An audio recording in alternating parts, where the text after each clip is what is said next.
Hello and welcome to another episode of Anne's Garden.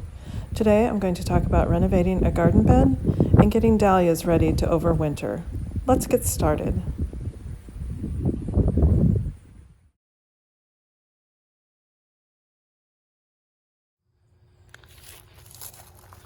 So this is the bed I'm going to renovate here.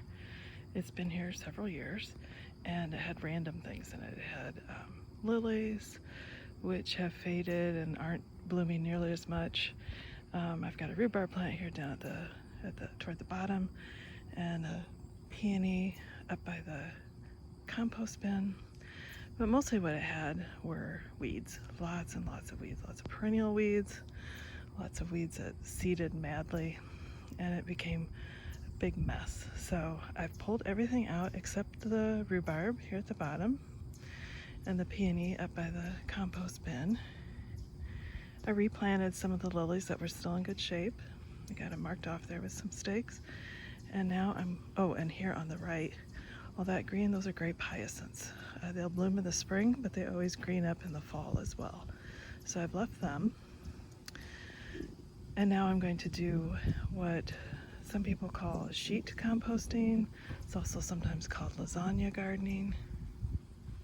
It's where you put layer after layer of compost, soil, chopped leaves, straw, cardboard, newspaper, and then let it sit over the winter. The cardboard and newspaper will decompose. The hope is that the earthworms will show up and make short work of all of the different ingredients and turn it into a nice rich soil. And then I plan to plant tomatoes and dahlias in this bed next spring. So I'm going to show you step by step the renovating. And of course, the first step's already done, and that's I've cleared out any other plants that were in there and the weeds, which in this case was mostly weeds. So let's get started with the layering. Okay, there are a few things you're going to need to have on hand when you start this, and you can do it over a period of time as material becomes available. But to get started here, you'll want to have a source of water, a garden rake. This is a garden rake.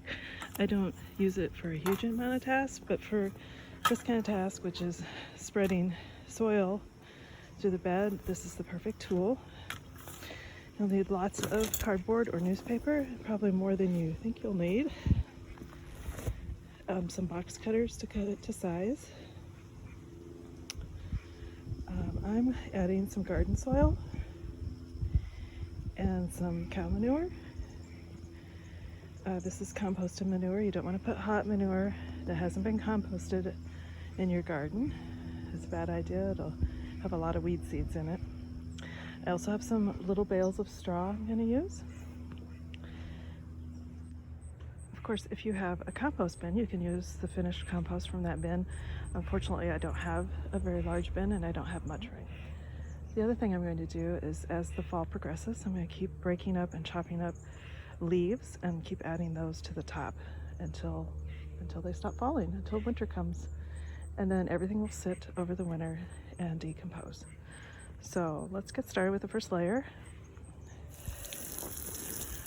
Watering down each layer is a good idea. It doesn't have to be muddy. You don't want it to be muddy, but a little bit of water helps the decomposing. It's especially important if you use cardboard or newspaper. And with lighter weight materials, a little bit of water will help anchor them in case it gets windy.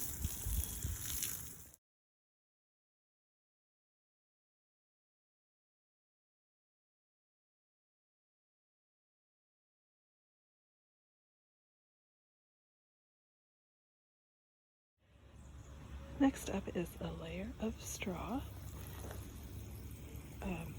This was straw I bought at the store. I think it's supposed to be used for decorating your house for Thanksgiving and Halloween, but it's not the most economical way to add straw, but it works. I don't need a huge amount. If you do have a farmer friend that you get some straw from, be careful. You can have a lot of weed seeds in it.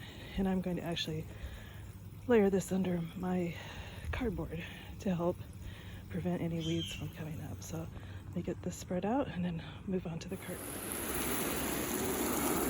Okay, got the cardboard in place. There's a few holes that the weeds are going to sneak through on me. I just have to watch for them. See, there's some straw still showing. Those are lilies that I replanted, and then all along here I have grape hyacinth. They always green up in the fall, although they bloom in the spring. So this section I'm going to put quite a bit of water in to help start breaking down that cardboard. Here's the final layer of this renovated bed, at least for now. I'm going to keep adding chopped leaves to it, probably some more soil. Anything that you can put in your compost bin, you can add to a sheet layering bed like this.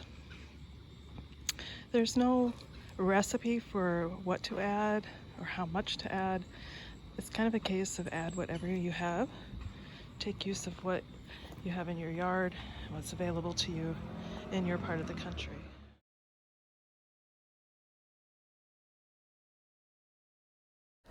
Dahlias come in a wide variety of colors, forms, and sizes and make excellent cut flowers. They're often in full bloom right at the end of the growing season when everything else has faded. They do require a little extra work in that you have to dig the tubers every fall because they will not survive the winter. Let's talk a little bit about how to do that now. It's a little bit early to be digging up the dahlias. You want to wait till you have a frost or freeze, and all the foliage will blacken and die, and that's the signal that it's time to dig up the tubers. I'm going to go ahead and dig up one of these and show you what they look like and talk a little bit about overwintering them. This will shock and horrify some people, but I often don't bother trying to save the dahlias. I just compost them and treat them as annuals. Now, these are not expensive, rare tubers. They're pretty common, easy to find, relatively inexpensive. So treating them as annuals isn't quite as shocking as you might think. The other reason is that dahlias can be a little difficult to get through the winter. If the tubers dry out, they're no good, and if they get too wet, they'll rot. So you have to kind of hit a balance between those two. They've been so beautiful this year, especially this Thomas Edison right here in front, that I am going to try and save them this year. It doesn't cost anything to try, and if they make it, I'll be rewarded with really beautiful plants with a head start next year. So let's get started on digging up some tubers. You'll need some clippers and a good shovel. Cut back the dahlia stalks about 2 inches above the ground. Carefully dig up the tubers, starting a few inches away from the central stalk. This is a small tuber, but still in good shape. Knock off as much dirt as possible and then set it aside and let it dry or cure for a day or two. Next, you'll need something to wrap the tubers in and a box to store them in for the winter. You can use materials like newspaper or vermiculite or wood shavings. Wrap them gently, being careful not to break off any tubers. Store them in a box such as this cardboard box, which will allow some air circulation, and keep them in a place that is cool but above freezing. Next year, in March or April, you can unpack them, divide them if you'd like, and then pot them up to give them a head start on bloom for next summer.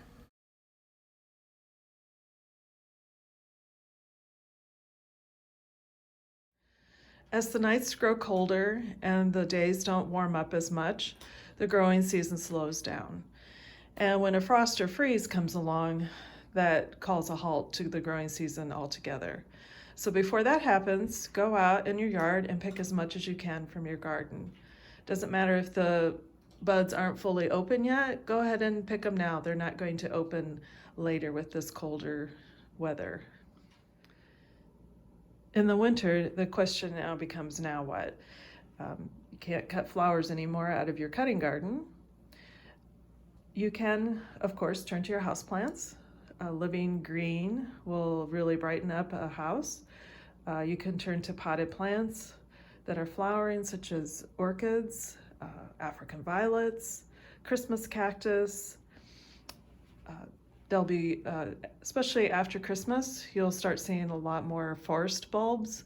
That is, bulbs that have been planted and in a greenhouse and encouraged to bloom before their usual bloom time. So you'll start seeing daffodils and tulips, hyacinth, and so forth sometime late winter, especially toward Easter, you'll see that.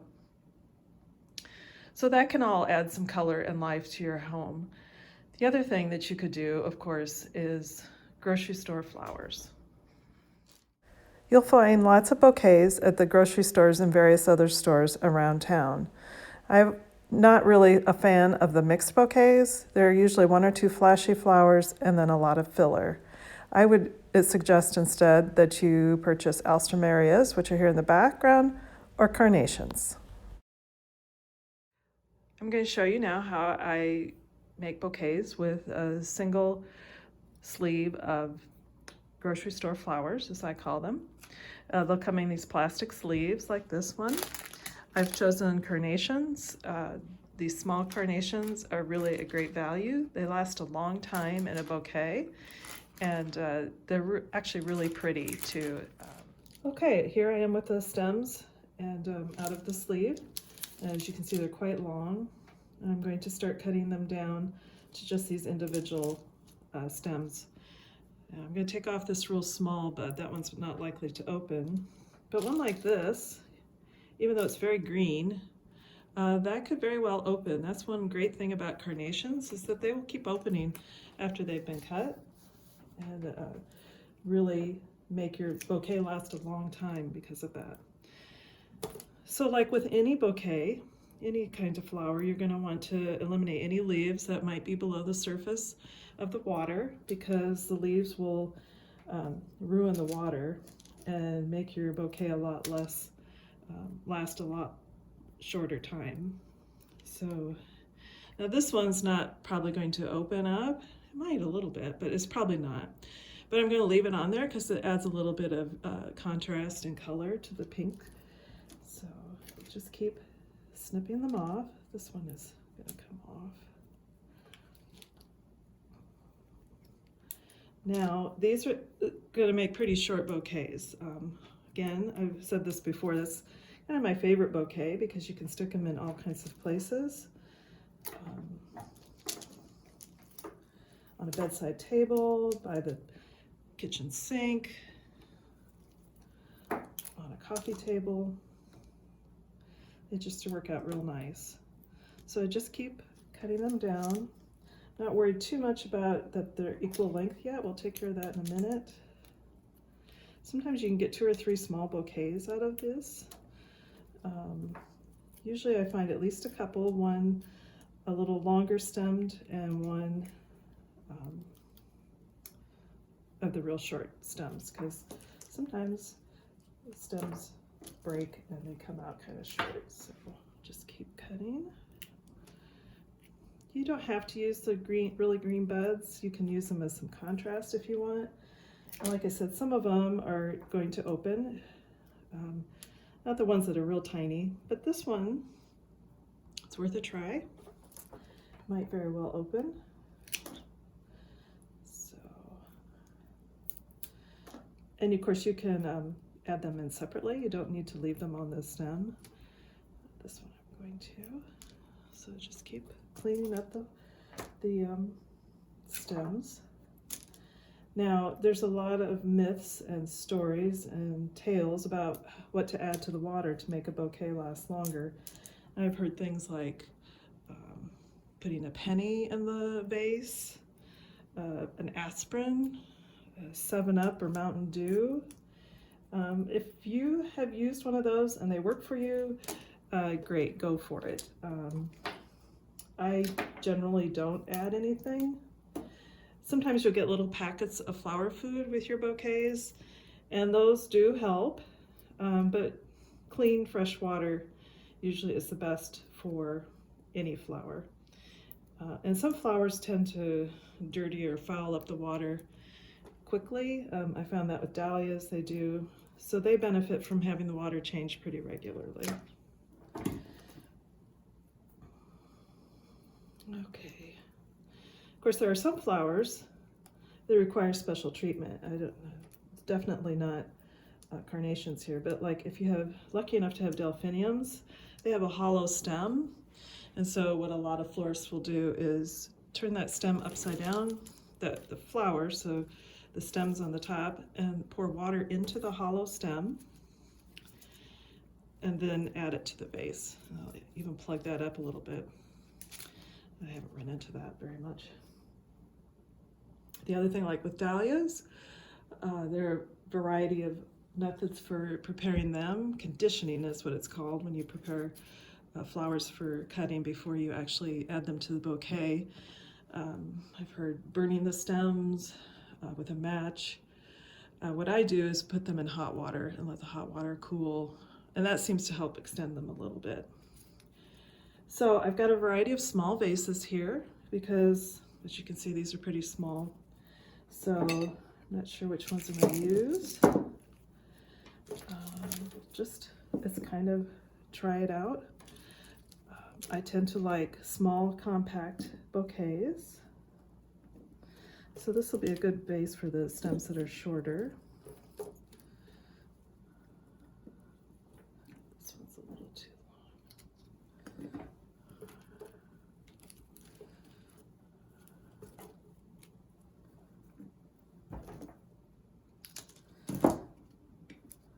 Oops. When you make the stems shorter, it helps to fill up the vase too. So if you have, in proportion to the vase, if you have tall stems in the vase, you're going to need a lot more to fill up that vase. So I'm going to trim the stems so they're pretty even. Make sure those are clean. Put them in. Now it's not completely full. These buds will open and continue to fill it in. Let's see. I've got some taller ones here, so I'll use a little taller vase.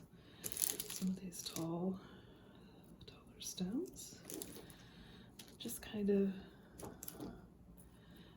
of, I guess, whatever you like. And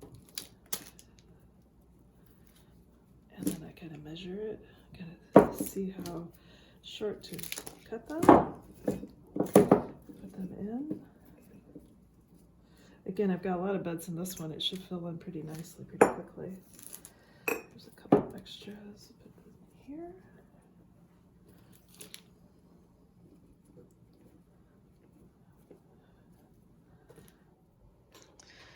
One of the many advantages of these little carnations is that they last a long time as a cut flower.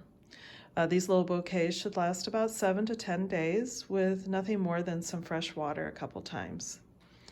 Carnations also come in a variety of colors, and they're quite inexpensive. So go ahead, treat yourself.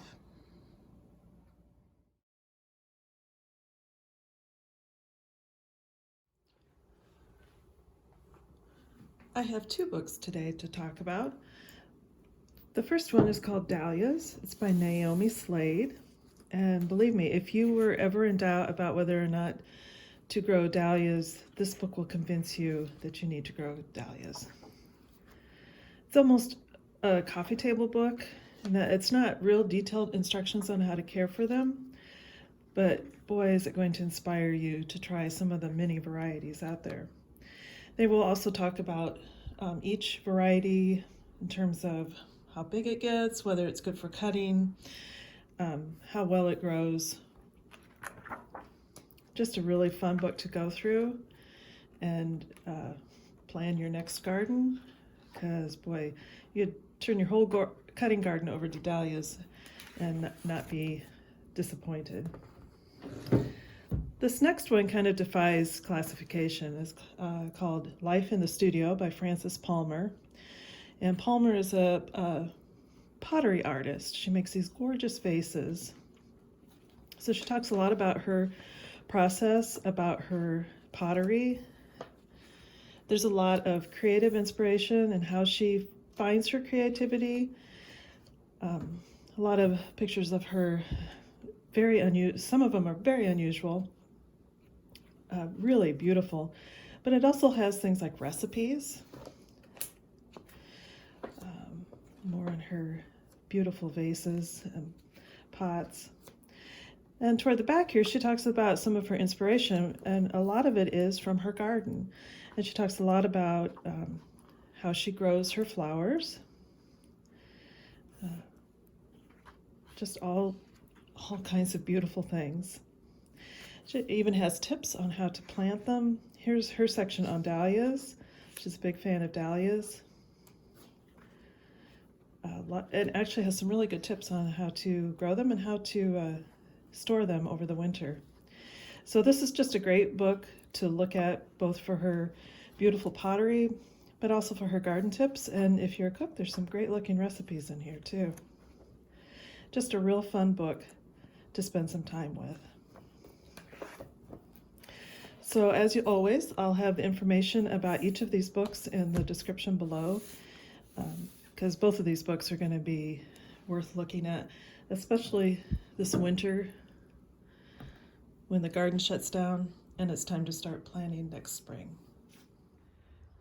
That's it for this episode, and that's a wrap for the Anne's Garden series. I hope you found some inspiration and some great ideas and tips for your own garden. As always, thanks for watching, and happy gardening.